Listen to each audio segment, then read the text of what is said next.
Hi, everyone. Welcome to episode 19 of Let's Talk Mental Health.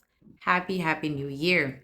On today's episode, we'll be talking about anxiety disorder.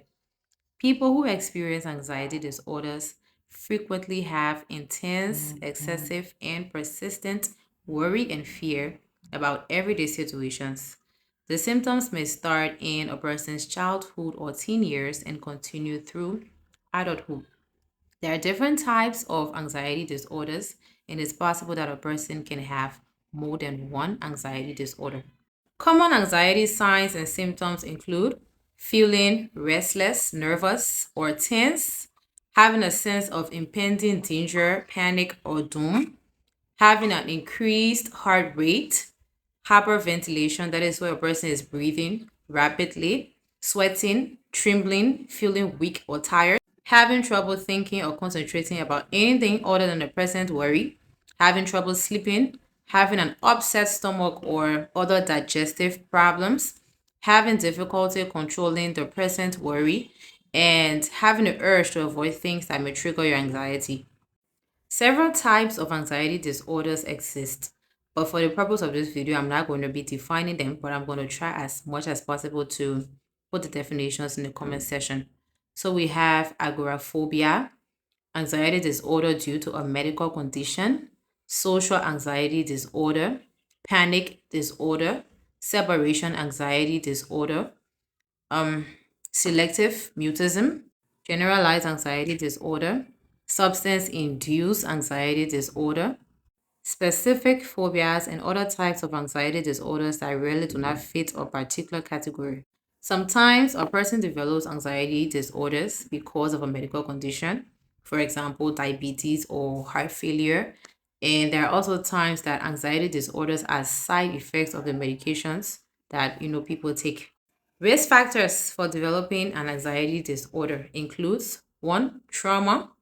We also have stress due to an illness, stress buildup. That is where a series of events that have caused you stress have, they happen over a short period of time and your stress piles up, it builds up.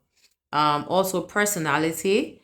There are people with a certain personality who are prone to developing anxiety disorders than others are. Other mental health disorders, for example, if a person has depression, it is also possible that they may have anxiety disorder as well. Also, when it's in your family, blood relatives, if you have blood relatives who had anxiety disorder, it's possible that you may also have anxiety disorder.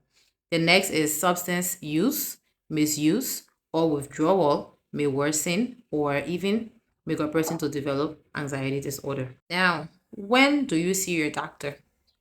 See your doctor when your fears or your anxiety they're getting in the way of your daily functioning, your daily activities. Also, when your thoughts or your worries are difficult for you to control and when it's upsetting to you.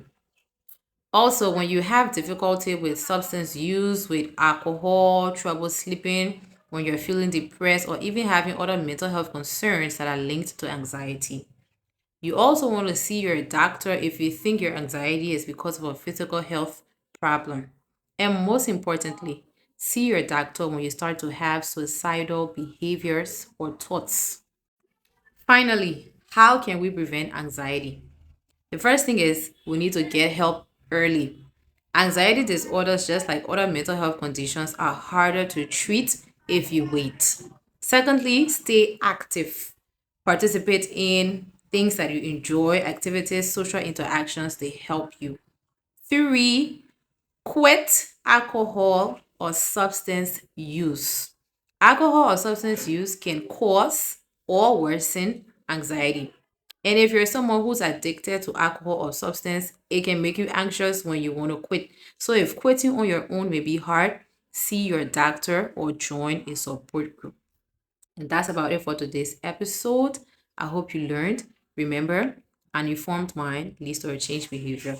My name is Marvel M. Smallwood. I am a clinical social worker. Until our next episode, adios.